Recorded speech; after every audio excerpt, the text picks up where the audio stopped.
Bom dia!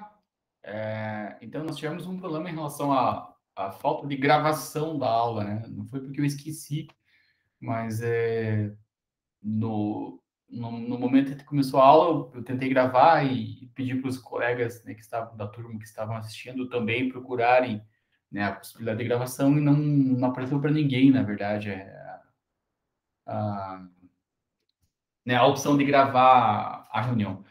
Por isso, eu estou refazendo a aula agora sozinho, né? É ruim para você que está assistindo a aula, né? Depois é que a gente teve interação, né? Na aula, a gente teve algumas perguntas, né? Alguns comentários e certamente eu não vou conseguir lembrar deles para falar para vocês, né? Que estão assistindo agora, né? A aula. Então, o que eu conseguir lembrar, eu vou tentar sintetizar aqui, né? E talvez a aula fique também muito mais curta, né? Porque ah, né, a dinâmica de uma aula gravada sozinha é bem diferente de uma aula, né, com todos da turma, né? Muito bem, dados os recados iniciais, né? Desculpa por não ter conseguido gravar no momento certo, não sei o que aconteceu. A gente vai dar continuidade em relação à parte de soluções, né, do desenvolvimento, né? Harmonia entre natureza e sociedade, que eu estou chamando essa aula. E a gente vai para um local bem mais frio agora, né? A gente estava falando sobre pinguim, sobre caranguejo vermelho, né? Está indo agora para, né, para a América do Norte, especificamente no Canadá, né? Onde vocês estão vendo que a paisagem também é bastante marcante, né? Bastante cênica, né? Bastante atrativa, né? Do ponto de vista turístico para nós. E essas paisagens, elas estão, né, dentro de um parque nacional, né, do Canadá, chamado Banff, né, o Banff National Park, né? Aí está o mapa do Canadá expandido para vocês, e vocês estão percebendo que nesse mapa do Canadá tem uma linha vermelha, né, que corta, né, o país, né, de leste a oeste, de oeste a leste, né, enfim, inclusive ele com uma linha pontilhada, né, na porção mais leste, né, que é uma parte que tem ferrovia, né, e não só rodovia. O que mais nos chama a atenção, o que mais nos importa aqui nesse momento, é esse local aqui, né, que está nesse destaque, né, que é o Banff National Park. Se você observar, né, se estiver vendo no celular, vai ficar um pouco mais complicado, mas o Banff National Park, ele é um parque quase que, digamos que na vertical, né, e na porção mais ao sul dele, ele é cortado por essa rodovia, um pedacinho dele é cortado no meio.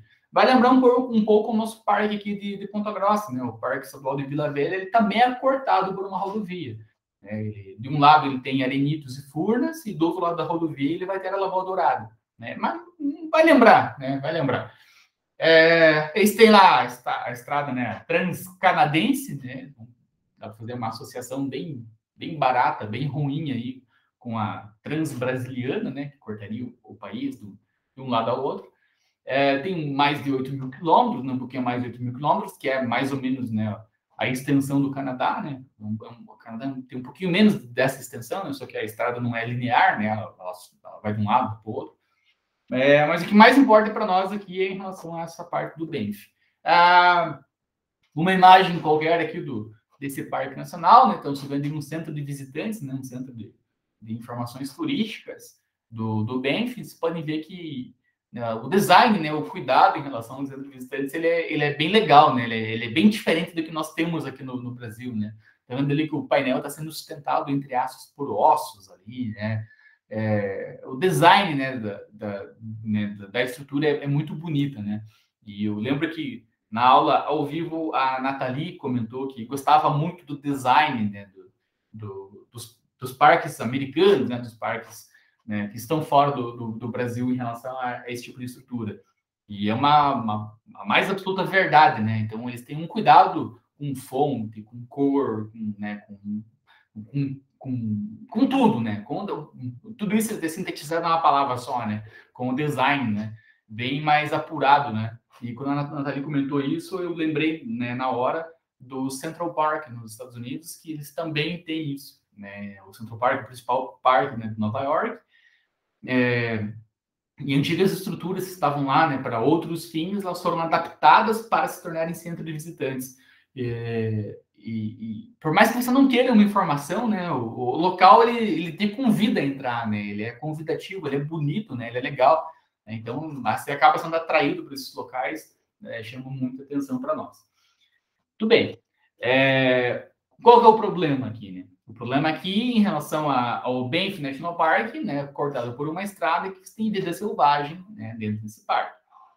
Entre elementos dessa vida selvagem, você tem, talvez, o principal deles, que é o urso pardo, né, o grizzly bear. Lá no começo das nossas aulas, né, em relação a essa temática, a gente viu que um dos principais problemas em relação ao nosso desenvolvimento a todo custo, ocupar todos os espaços possíveis, se dava em relação ao atropelamento de animais, né? E o principal animal atropelado são os mamíferos, né?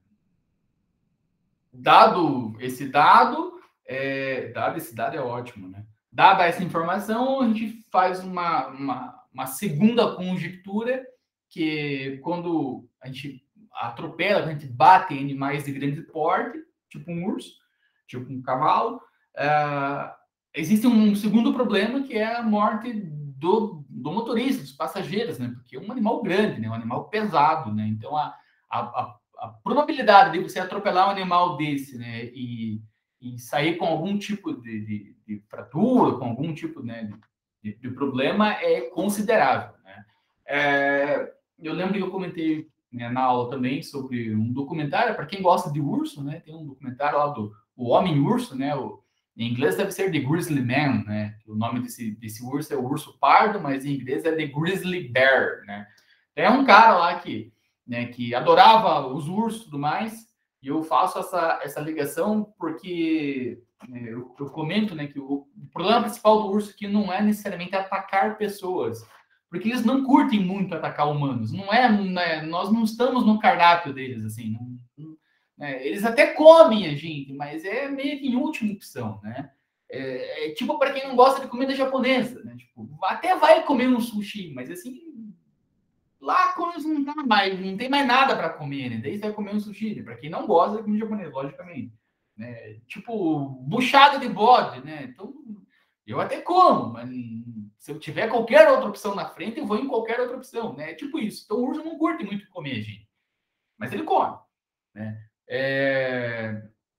E esse documentário que eu comento com você, que eu acabei de falar para vocês, é de um cara que era apaixonado por esse animal, né? Pelo grizzly bear, e todos os anos, né, nas suas férias, ele ia até um reduto, um santuário que tinha muito desse urso, do urso pardo.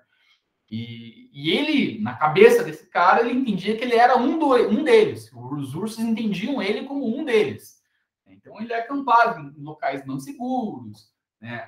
Quando você vai fazer esse tipo de expedição, é recomendado que a cada 2 semanas, no máximo, você mude o teu acampamento do lugar, porque vai ficar restos de comida, vai ficar até o cheiro ali impregnado. Então você muda do lugar, né? Que todo o teu alimento seja enterrado, né? E você, né, desenterre para comer, depois enterra de volta, para não, enfim, todas as ações possíveis para não atrair os ursos.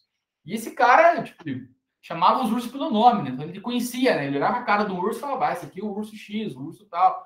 Então ele entendia que era um deles, né?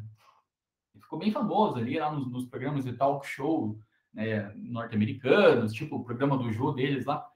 E nem sei se mais o programa do Jô, né? O programa do Bial, né? Deles lá. E esse cara é comido por um urso, né? Então, o que aconteceu? Né? Aconteceu que era uma temporada em que tinha pouco alimento, os ursos estavam, né, precisando, né, se alimentar rápido para ir hibernar, e tinha um maluco ali, né, que ficava enchendo o saco dos ursos o tempo todo. Ficava lá e jantaram ele, normal, né? Mas não é o normal, né? Não é o comum acontecer. Os ursos não curtem muito nossa carne. O que é o principal problema? Né? O principal problema é que os ursos têm um olfato fodástico, né? Um olfato do caralho, e eles sentem cheiro, né, de alimentos, tipo frutas, por exemplo, numa distância considerável.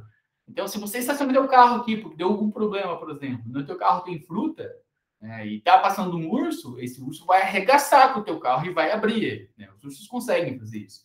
Né? Eles arrebentam o carro e eles vão atrair pelo alimento. Então tem esse tipo de problema, né? Além de você viajar de noite, não ver, né? Não é um urso polar que facilita a visualização, né? E você bater nele, né? O que mais tem aqui para eu comentar com vocês, né? Além de todas essas questões, né? Ele tem alguns outros benefícios, né? Deixa eu trocar o slide aqui, vai ficar mais fácil, que eu vou acabar me lembrando. Então, né? as características, né, gerais, né? O Parque Nacional de Banff, né, no Canadá, tem o primeiro complexo em larga escala de imigração selvagem do mundo. Veja que é considerável isso, né?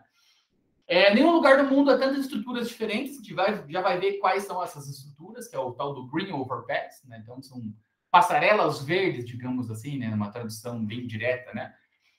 Que permitem, né, a transposição, né, por cima, né, da rodovia de diferentes tipos, né, de espécies, né? Que estão associadas à distribuição biológica, à movimentação de espécies e à ecologia. É fantástico isso, né? Porque quando um animal se alimenta, né, de uma semente, por exemplo, ele não vai comer e vai ficar ali o dia inteiro, né? Ele come e está andando o tempo todo, né? Ele está o tempo todo se movimentando.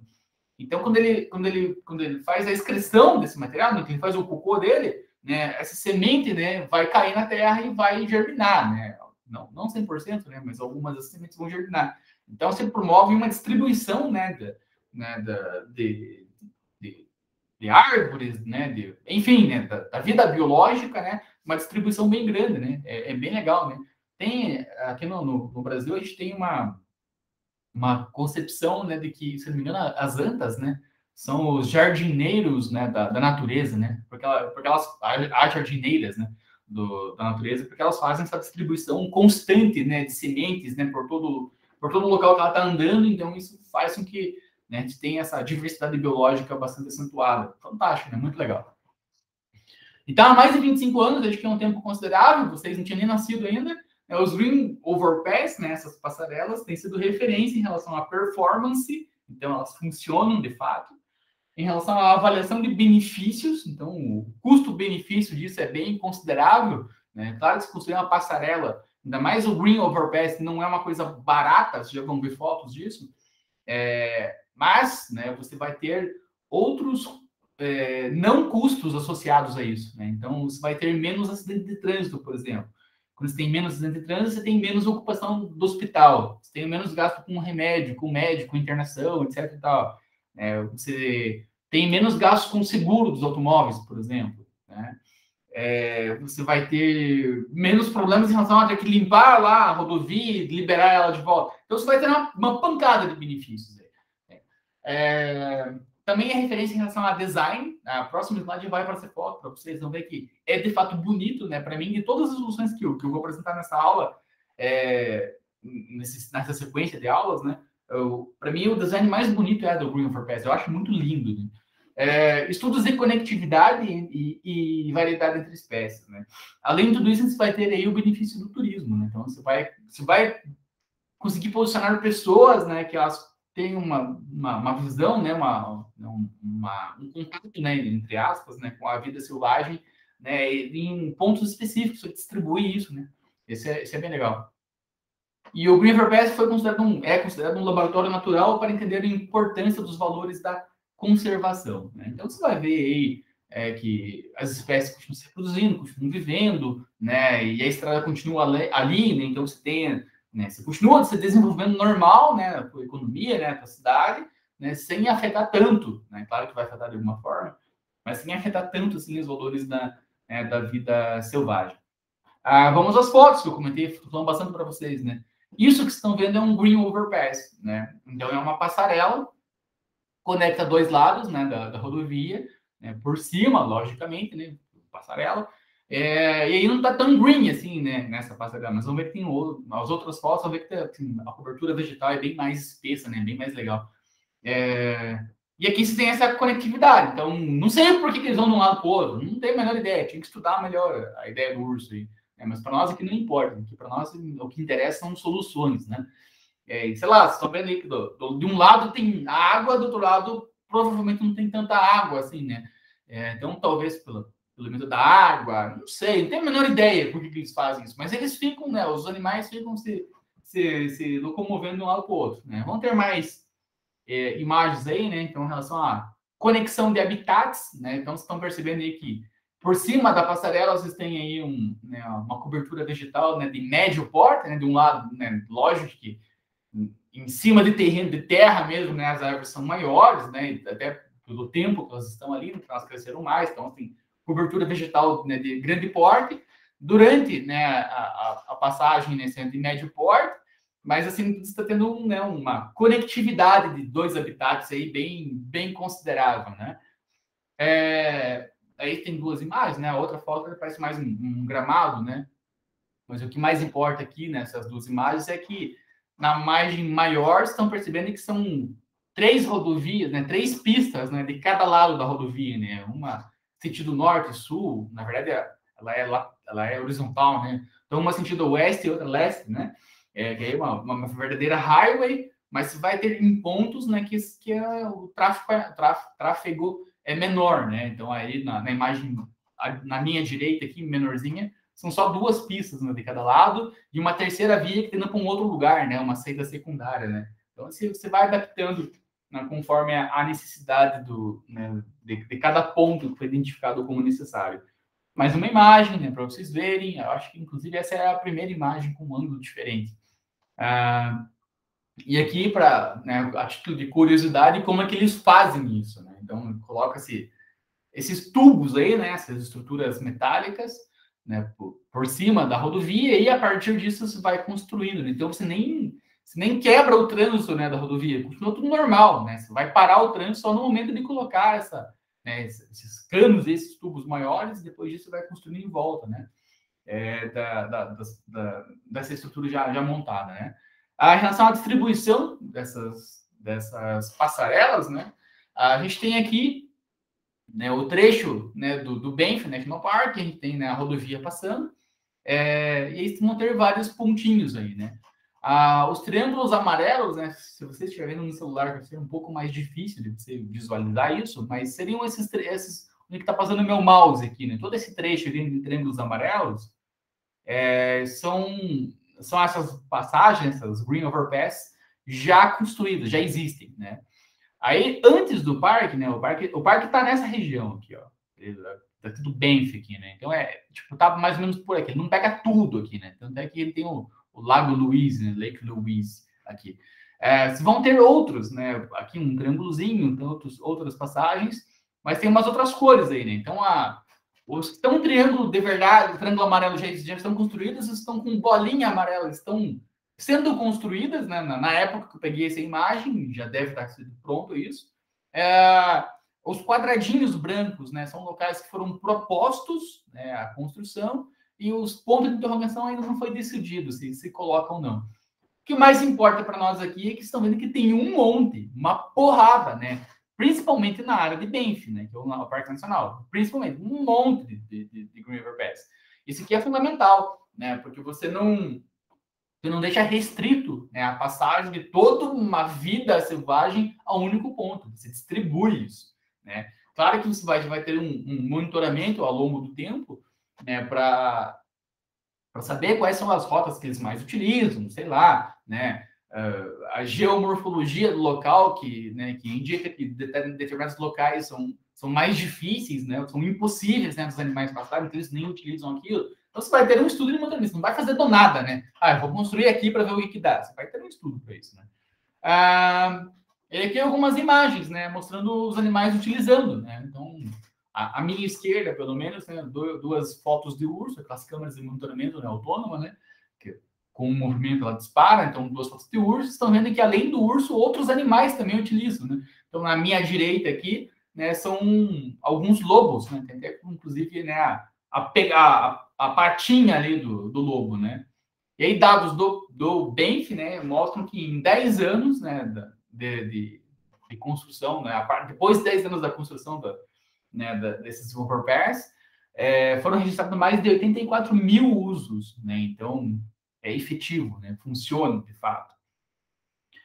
Tem mais fotinhos aqui para vocês verem de cima, né? Então, né, no extremo, né, nos extremos, né, das passagens tem uma barreira, né, para os animais não caírem ou não pularem, né, lá embaixo. Então, você tem isso.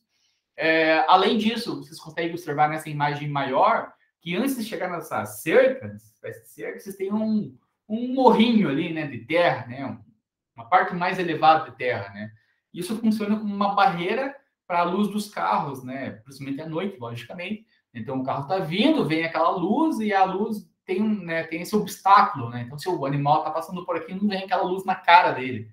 Eu não sei se isso Não sei se isso afeta alguma coisa ele, além de irritar, né? Porque é um saco, né? Quando a gente tá andando em algum lugar, vem aquela luz na nossa cara, é um chute, né? Então, não sei se é só para dar mais conforto para eles, se tem alguma outra relação biológica, não tenho a menor ideia. Mas, de fato, isso é uma barreira, né, não natural, né, mas é uma barreira que tenta inibir as luzes né, dos carros. Nas duas imagens menores, tem uns quadradinhos aí,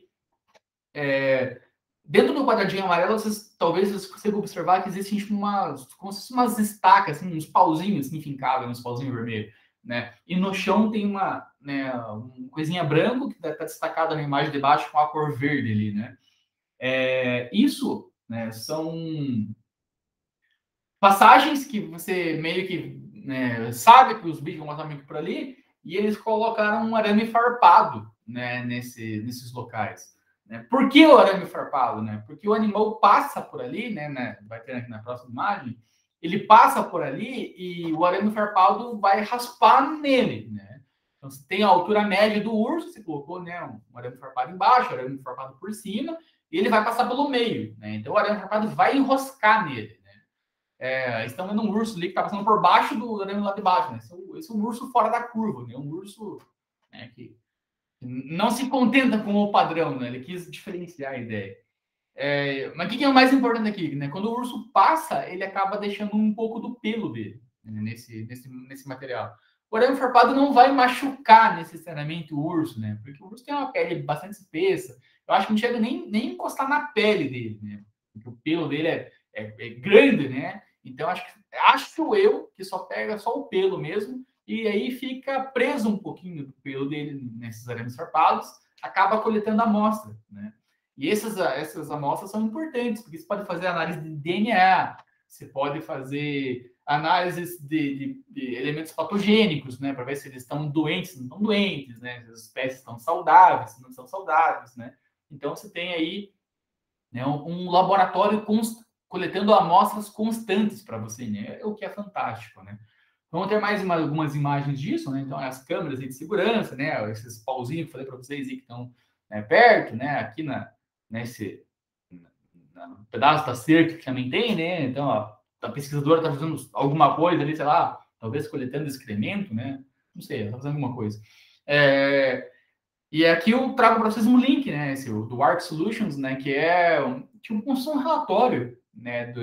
Dessas passagens, né? Da vida selvagem no Banff, em que eles trazem muito mais informações para vocês, né? Além dessas que eu comentei até agora. Eles coletam esses dados das câmeras, né? As câmeras não têm um armazenamento infinito, né? A cada 2 dias, quando é verão, e a cada 4 dias no inverno. Não sei precisar para vocês também o porquê disso, né? Eu imagino que no inverno os bichos vão hibernar, então eles se movimentam menos e tem menos dados lá para serem coletados. Eu imagino que seja por isso. Mas eu não sei, não fui atrás disso também, porque não é o nosso foco aqui, né? Mas, acima de tudo, é uma solução, né? Talvez não seja tão criativa mais, né? Porque já faz um tempo, mas é uma solução inteligente, é uma solução simples, que você tem aí, é efetivo, né? Você viu que os animais estão usando 84 mil vezes utilizaram ali. Não só os ursos, né? Que foram pensar nos ursos, mas não só os ursos utilizam isso. Você tem a conexão de habitats, você tem a coleta constante de dados, né? O tempo todo está coletando dados. É bonito, né? Tem um design importante e, acima de tudo, ele pode se tornar também turístico, né? Porque você vai ter lá as estações que você sabe, né? Você está monitorando há 25 anos, está monitorando isso, né? Você sabe os períodos em que tem maior utilização desses espaços, então você pode até promover um calendário de visualização, né, dos animais, né? Uma incidência maior, né? Então, você quer visitar o bem, esse cara te fala, ó, você vir, sei lá, não sei, né, de agosto a setembro, a probabilidade de você conseguir ver os animais atravessando a rodovia é maior, né, em tal horário. Então, você tem ainda um elemento turístico aí. Muito bem. O nosso segundo tema nossa segunda, né, solução dessa aula de hoje, né, eu trabalhei só com 2 soluções hoje, porque ontem eu fui até 10h01 da manhã, estourei muito o meu tempo, trabalhei só com 2 hoje. A segunda delas seria em relação ao elefante africano, né, um case, né, do Quênia, né. Os elefantes, né, vocês bem sabe que eles foram, né, caçados quase que a sua extinção, né? Algumas espécies com maior poder disso do que outras, né? Geralmente por causas bastante imbecis, assim, na minha opinião, né? Muitos elefantes, né, quase que a sua maioria, foram mortos, né, simplesmente para coletar o marfim, né, esses dentes, né, que os elefantes têm, né. E esse marfim, ele tinha uma utilização, assim, idiota, né, para fazer, tipo, artesanato, esculturas, né, coisas assim, né, um material, né, super caríssimo, né, um quilo de marfim é caríssimo. Entre outras coisas que era feito, né, com o marfim do elefante, eram teclas de piano, né, desses pianos super caros, né, que a gente tem que vender toda a nossa família para poder comprar um piano. As teclas deles eram feitas com marfim de elefante. Totalmente desnecessário, né? Vamos combinar. Né? Faz o menor sentido, né? Não tem nenhum efeito direto em relação à qualidade do som, nada disso. É só uma questão estética mesmo. Então, em relação aos elefantes aqui no Quênia, já comentei com vocês, né? A gente sabe que, né, que a vida selvagem da África, né, talvez seja o principal atrativo da África, né, talvez. E também por isso está com uma pressão muito grande, né? Seja por caça, seja pelo turismo predatório mesmo, né? E aí as cidades vão se desenvolvendo, né, os países vão se desenvolvendo, novas aldeias são construídas, são ampliadas, novos cultivos, né, arroz, milho, etc., né, vão ocupando novos espaços que durante toda a vida pertenciam somente aos animais. Então, claro que você vai ter um conflito muito grande, né, um conflito socioambiental. E isso vai fazendo com que, né, a gente tenha armas, né? A gente usa a nossa inteligência para nos proteger, entre aspas, né? Isso vai fazendo uma fragmentação de espécies, né? Vai interferir, né, no todo, né? E aí, além de todo esse problema, né, a questão do desenvolvimento, né, a todo custo, foi construída uma rodovia, né, nessa porção do Quênia, né, onde, né, natural, né, logística, escoamento, né, saúde, enfim, né, uma rodovia, né, foi construída uma rodovia e essa rodovia separou, né, duas espécies, né, que sempre conviveram juntas, né, espécies de elefantes, sempre conviveram juntas e separou isso, né, então um de cada lado da rodovia, digamos assim, né. E aí a tentativa de tentar diminuir esse impacto, né, de fazer com que as espécies voltassem a interagir, né, continuar seu ciclo evolutivo, né, acima de tudo, foram pensados em construir alguns túneis, né, no Quênia. Então, chamados túneis de elefantes, o Elephant Tunnel, né. O que nós temos aí? Um túnel, né, nada além disso, né, bem simples, bem direto. Aqui em Ponta Grossa, vocês vão ver uma estrutura muito similar a essa, né, como se forem para Santa Paula, por exemplo, ou querem vir, né, da Santa Paula, centro de Santa Paula, se vocês forem para um lugar, né, aqui do bairro de Nova Rússia, né, você vai, tem uma igreja ali mais, um posto de gasolina, tem uns lugares que se passa por umas quebradas ali que você vai passar por baixo da rodovia, um túnel muito similar a esse, muito similar, assim, toda a estrutura dele é muito parecida. Se um dia você estiver passando por esse túnel que liga Santa Paula, né, ao bairro da Nova Rússia, talvez você se lembre dessa aula. Muito simples, né? Uma estrutura, né? Duas paredes, uma laje, né? Uma rodovia passando por cima, super direto, né? E ao lado, né, desse túnel, você tem essas cercas aqui, nessas barreiras, digamos assim, né? Que você força o elefante a ir por ali, né? Vai ter uma outra imagem que ilustra um pouco melhor isso. Vamos ver se não é aqui ainda, né? Vai ter um slide que vai mostrar essas fotos aí.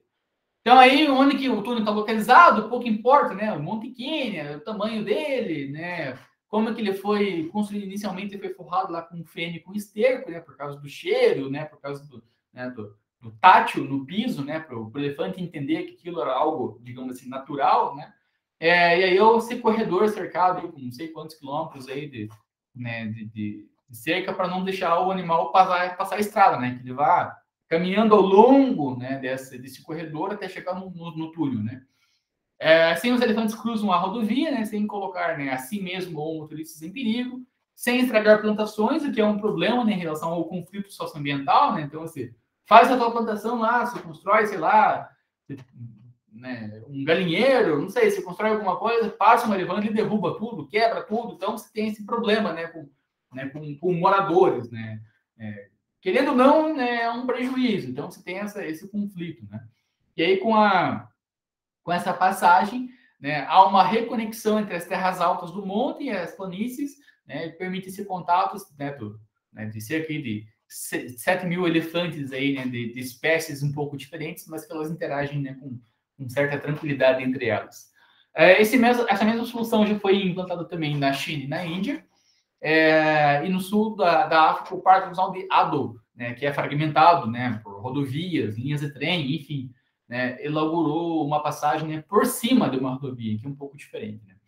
Os túneis do Quênia demoraram cerca de 10 anos para serem construídos, que é um tempo absurdo, né, na nossa concepção, né, e precisou da doação de terrenos particulares. Por que 10 anos? Né? Primeiro, por causa da posse da terra. Né? Então, você não pode necessariamente ir lá invadir terreno de alguém e construir algo. Né? Então, você precisa desapropriar, você precisa comprar, ou você precisa que isso seja doado. Né? E aí, alguns proprietários salientam, né, que doaram né, feliz da vida, digamos assim, né, porque os danos que os elefantes já causaram para eles chegava, né, superavam 25 mil dólares em danos, né? Então, de cerca quebrado, de plantação lá, que eles invadiram e amassaram, né? Isso, inclusive, incentivou a doação.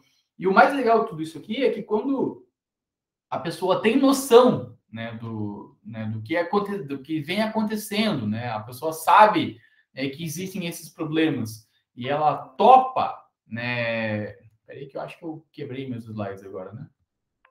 Acho que não.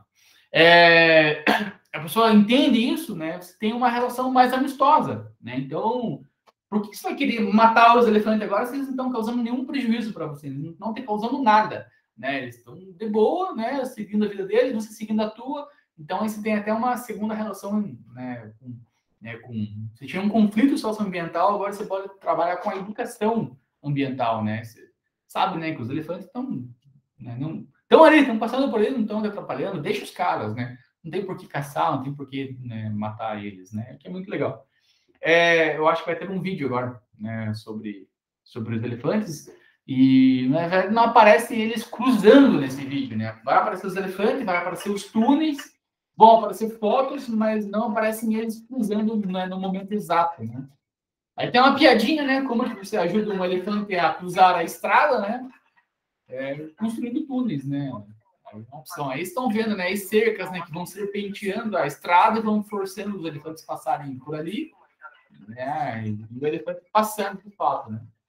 Não vai ter muito mais do que isso, né? A parte da infraestrutura, né? A construção, tudo mais. O texto está sendo narrado em inglês, está explicando basicamente tudo que eu falei para vocês até agora, né? Sei lá, né?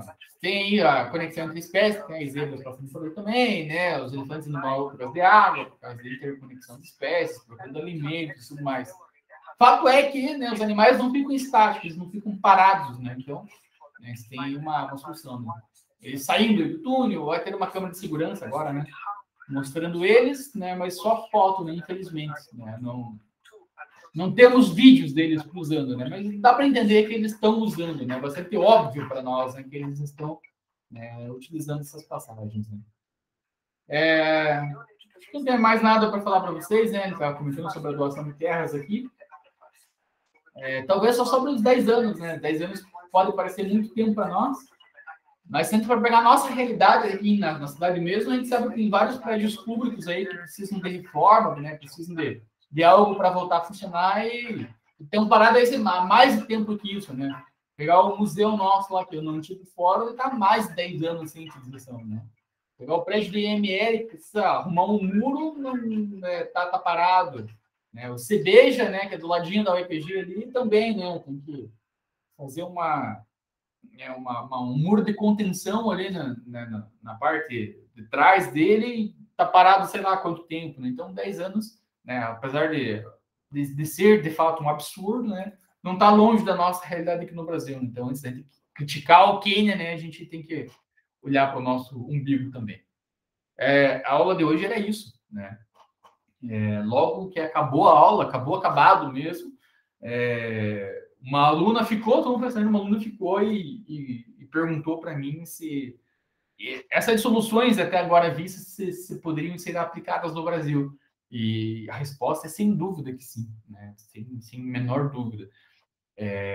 E o que eu comentei com ela, né? Inclusive, eu não ia me aprofundar muito nessa resposta, né? Porque eu já pensei, né, numa atividade pós essa aula, né, que vai colocar vocês com essa pergunta, na verdade, né? Pode ser feito, como pode ser feito. Então, não vou me aprofundar nisso, mas sim, essa possibilidade de implantação dessas soluções, né, ou pelo menos de algumas das soluções, são viáveis, né, e são totalmente possíveis no Brasil.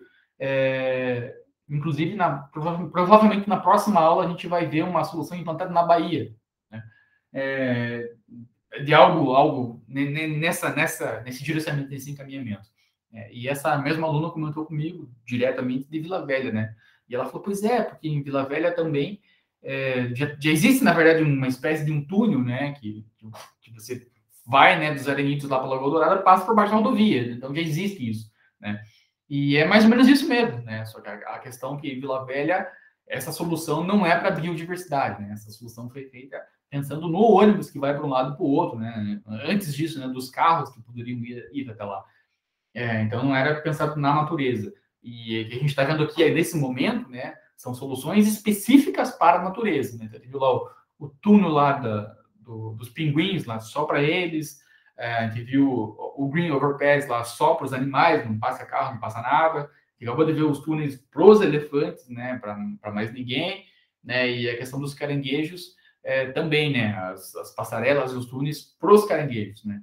E Vila Velha, nessa solução, nessa possibilidade levantada pela aluna, Vila Velha não se enquadraria nesse sentido, né? Então, a solução foi pensada para o veículo e não para o animal.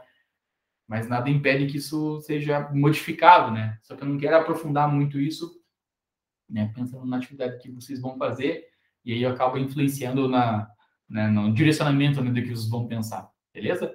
A aula de hoje foi isso. De novo, peço desculpas pelo problema da gravação, mas faz parte, né? Acontece, beleza? Até amanhã. Obrigado pela parceria e até mais. Valeu, tchau!